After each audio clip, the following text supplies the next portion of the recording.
राजनीति विज्ञान के विद्यार्थियों,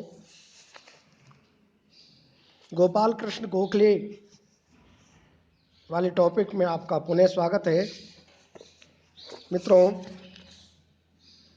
पिछली वीडियो में हमने गोखले जी के राजनीतिक दर्शन पर विचार विमर्श किया। चूंकि ब्रिटिश उदारवाद में उनका गहरा विश्वास था, परंतु वो साम्राज्यवाद की भी आलोचना करते थे, लेकिन ब्रिटिश शासन के अंतर्गत ही वो स्वशासन के समर्थक थे। वो ये कहते थे कि मैं चाहता हूं कि मेरे देशवासियों की स्थिति इस देश में वैसे ही हो जैसे अन्य लोगों की अपने देश में है, और मैं बिना किसी जाति अथवा संप्रदाय के प्रत्येक स्त्री और पुरुष के पूर्ण विकास का समर्थक हूं। मैं यह भी चाहता हूं कि उन पर किसी भी प्रकार का अप्राकृतिक प्रतिबंध न लगाया जाए। मैं यह भी चाहता हूं कि भारत संसार के महान देशों में राजनीतिक, औद्योगिक, धार्मिक, साहित्यिक, वैज्ञानिक तथा कला के क्षेत्र में अपना उपयुक्त स्थान प्राप्त करे। मैं यह भी चाहता हूं कि ये समस्त आदर्श ब्रिटिश साम्राज्य के अंतर्गत ही प्राप्त हो।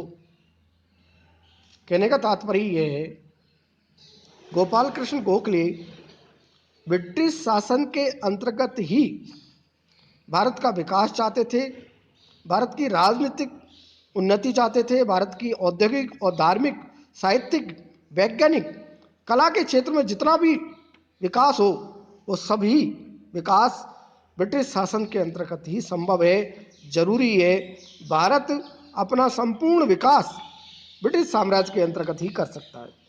इस प्रकार की सोच विचार गोपाल कृष्ण गोखले जी के थे, परंतु इसका तात्पर्य यह भी कदापि नहीं है कि गोपाल कृष्ण गोखले ब्रिटिश साम्राज्यवाद के पक्षधर थे। नहीं, ब्रिटिश साम्राज्यवाद के वो कतई पक्षधर नहीं थे, और उन्होंने अपने विचारों के अंतर्गत संवैधानिक उपायों की श्रेष्ठता में दृढ़ विश्वास किया है। इसके अलावा वो राजनीति का आध्यात्मिकरण करना चाहते थे, और पाश्चात्य शिक्षा में भी उनका दृढ़ विश्वास था।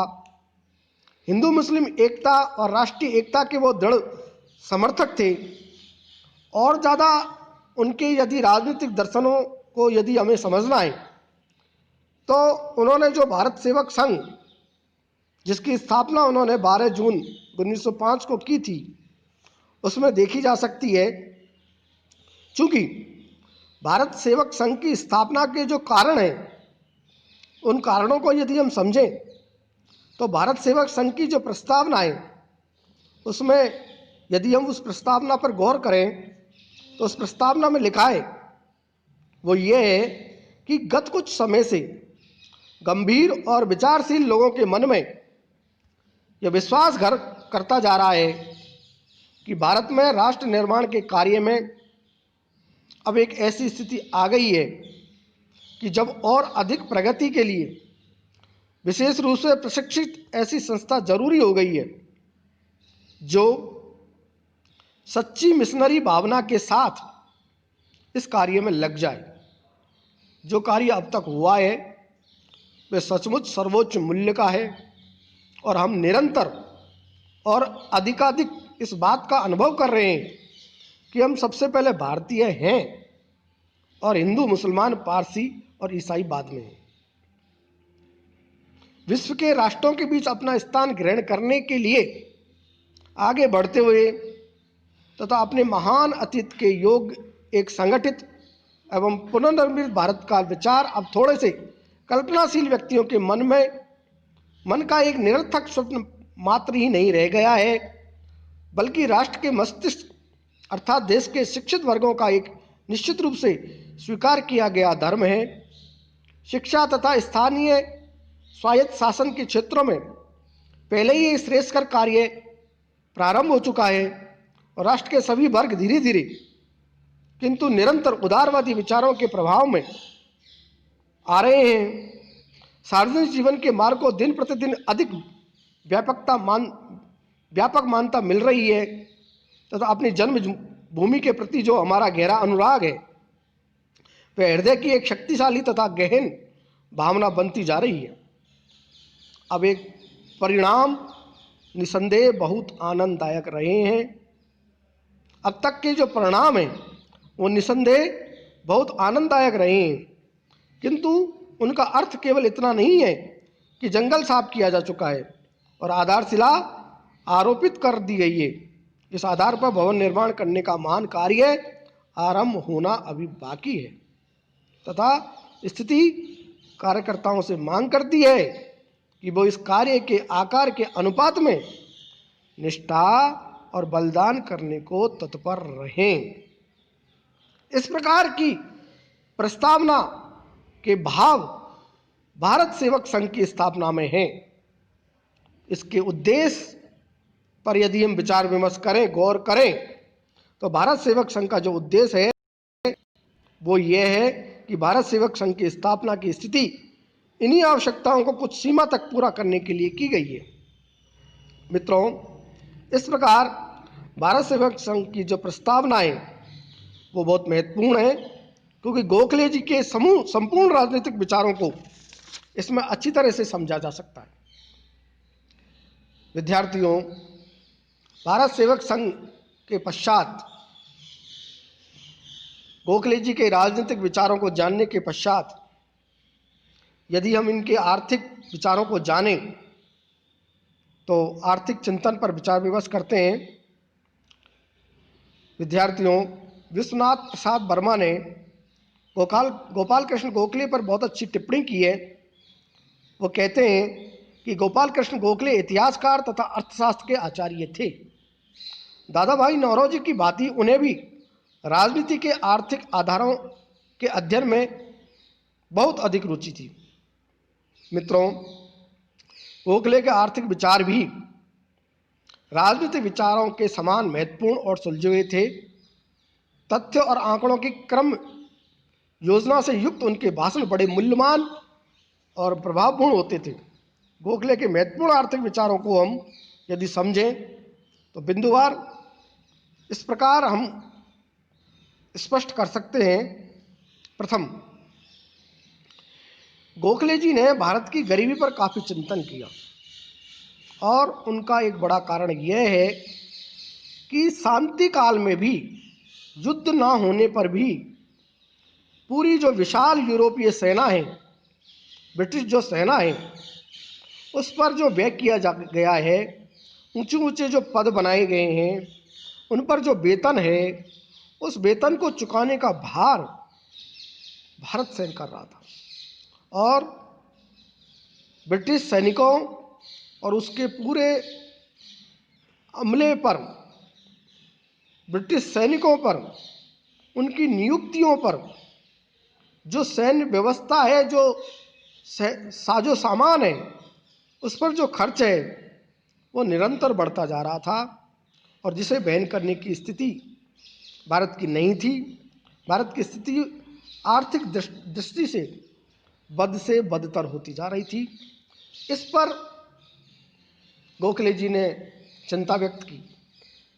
मित्रों, इसके अलावा गोखले जी की चिंता का दूसरा कारण भारत में रेल निर्माणों का विस्तार होना है और इस रेलों का जो विस्तार किया जा रहा था, उसके लिए गोखले जी कहते हैं कि यह सब भारत के शोषण के लिए किया जा रहा था, क्योंकि जो कच्चा माल है, भारत का जो कच्चा माल है, वो कच्चा माल यहाँ से रेलों के माध्यम से विदेशों में भेजा जा रहा था और भारत का कुटीर उद्योग, लघु उद्योग नष्ट हो रहा था और मजबूरन भारत के लोगों को उद्योगों से हटकर पर निर्भर रहना पड़ रहा था और भारत के लोग पुनः गरीब बनते जा रहे थे।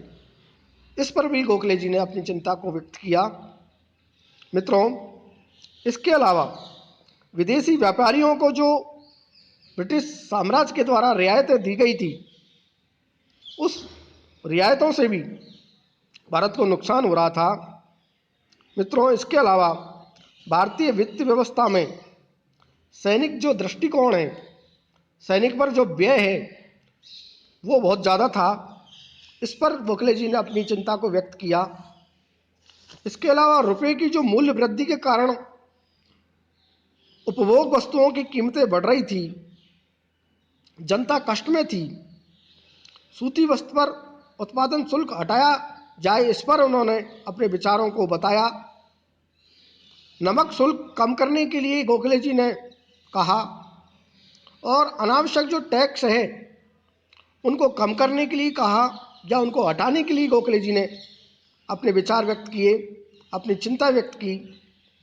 मित्रों, इसके अलावा लोगों के कल्याण कार्यों पर, जन कल्याण कार्यों पर ज़्यादातर भार केंद्र सरकार का ना होकर प्रांतों पर ही लादा जा रहा था।